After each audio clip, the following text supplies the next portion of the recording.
Tinutulak ang ating bansa paangat, World Bank at ang buong mundo nakamasid.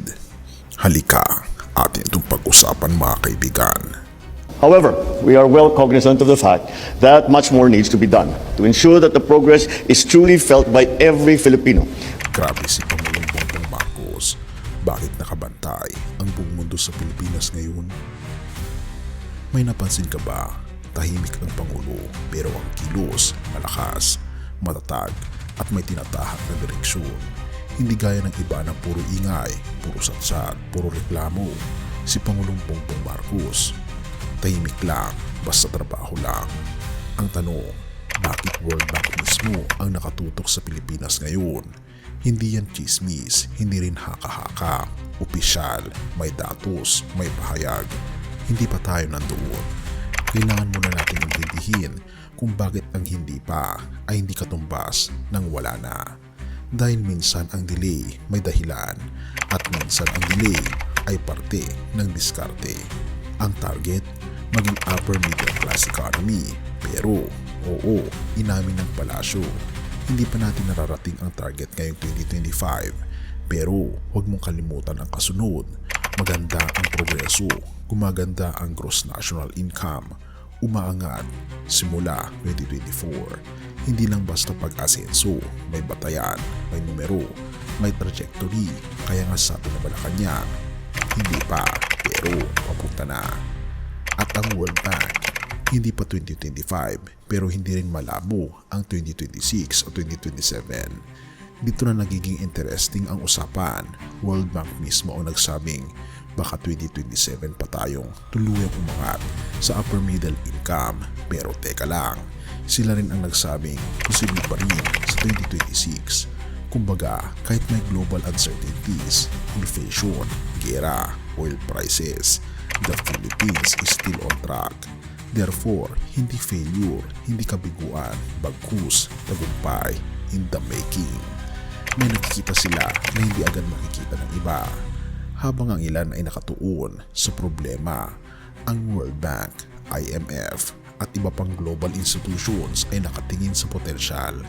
Hindi ba't nakaka-proud isipin, ang Pilipinas hindi lang basta third world, hindi lang basta OFW nation, isa na tayong binabantayan ng mundo. At dahil sa tulong ng ating Panginoon Diyos na ginagamit niya ang ating Pangulo upang maiangat ang ating bansa. Pero syempre ayaw ng ilan na aminin yan. Bakit nga ba? Dahil kapag umangat ang bansa, bumagsak ang narrative nila, wala na silang maipintas. Habang tahimik si Pangulong Bongbong Marcos, ginigising naman niya ang ekonomiya. Hindi ba't ironic?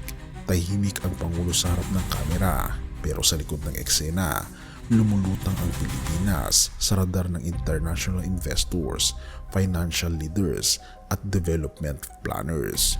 Therefore, kung hindi mo ramdam ang pag-unlad, baka hindi ka lang nakatingin o baka masyado kang abala sa paghuhusga. Ang hindi mo napansin, yun ang mas malaki. Hindi headline ang progreso, pero headline lagi ang chismis. Yan ang problema. Pero sa dulo ng araw, hindi chismis ang magdadala sa atin sa upper middle class. Trabaho, diskarte, tiwala. At yan ang hawak ngayon ng administrasyon ni Pangulong Marcos Jr.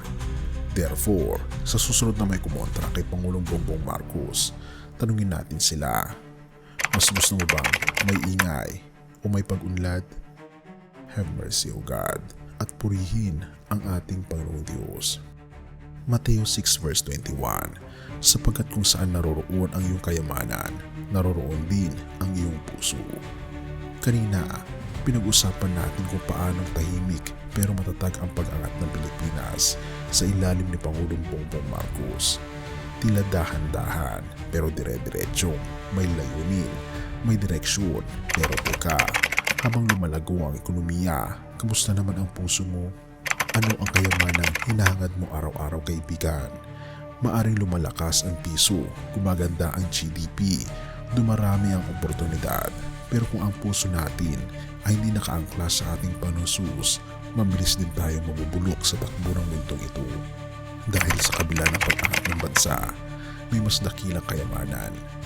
Yes, umaangat ang bansa, Jesus remains the greatest treasure. Hindi siya bumababa sa halaga. Hindi siya naapektuhan ng global crisis. Siya ay matatag, mapagmahal at puno ng habag. Ang tunay na pag-angat ay hindi lang nakikita sa ekonomiya, kundi sa puso. Kapag lumalagot tayo sa biyaya at awa ng ating Panginoon Jesus, doon natin nararanasan ang totoong upper class status. Hindi sa mata ng mundo, kundi sa kaharian ng ating Panginoong Diyos. Dahil ang pag-ibig ng ating Panginoon Jesus ay walang kakulangan. Sa gitna ng pandaigdigang krisis, presyo ng langis, inflation at kung ano-anong global uncertainty, ang ating Panginoon Jesus ang katiyakan. Siya ang kayamanang hindi nananakaw. Siya ang tanging pag-ibig na hindi nagbabago. At sa kanyang awa, may pag-asa ang makasalanan. Sa kanyang habag, may panibagong simula ang nawalan. Sa kanyang pag-ibig, ang lahat ay muling binubuhay. Kaya naman kaibigan, ito ang panawagan ng ating Panginoong Diyos. Hindi masama ang umasenso sa buhay, pero masama kung makakalimutan natin kung sino ang tunay na kayamanan. Kung sa balita nakikita natin ang progresong dahan-dahan pero totoo, naway makita rin natin ang pag-ibig ng ating Panginoong Kristo na dahan-dahang kumakatok sa puso mo. Hindi kanya minamadali, pero hindi rin siya umaalis. Naghihintay siya. Naibigay mo ang puso mo, hindi lang ang pangarap mo. Purihin ang ating Panginoon Diyos at tayo manalangin. Ama naming Diyos na makapangyarihan sa lahat, salamat po sa iyong habag. Hindi ko na kailangan pang maghanap ng kayamanan sa mundong ito dahil ikaw mismo ang aking kayamanan. Turuan niyo po ako magtiwala sa iyo at sa aking kinabukasan. Sa gitna ng pagbabago sa ekonomiya, sa bansa at sa buhay, pagyamanin niyo po ang bawat isa, hindi lang sa material, kundi sa pag-ibig mo, lalong-lalo na.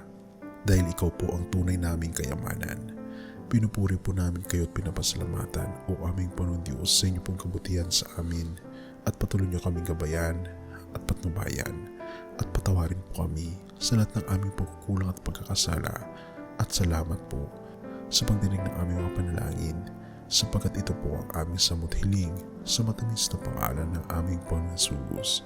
Amen. Bago natin ipagpatuloy kaibigan, siya nga pala ang Great Controversy na isa sa mga pinaka-kontrobersyal na libro dahil tumutukoy ito sa mga propesiya sa libro ng Daniel at Revelation na nagaganap na sa panahon natin ngayon. Bago ang pagdating ng ating Panginoong Diyos ay pinamimigay na namin ng libre sa pamamagitan ng PDF. At ito ay nasa limited lamang na panahon. Kaya i-click mo sa description sa baba upang ma-avail mo kaibigan ang napaka-importanteng libro ito na magbubukas sa iyo sa mas maliwanag mong hinaharap. Purihin ang ating Panginoong Diyos at tayo magpatuloy.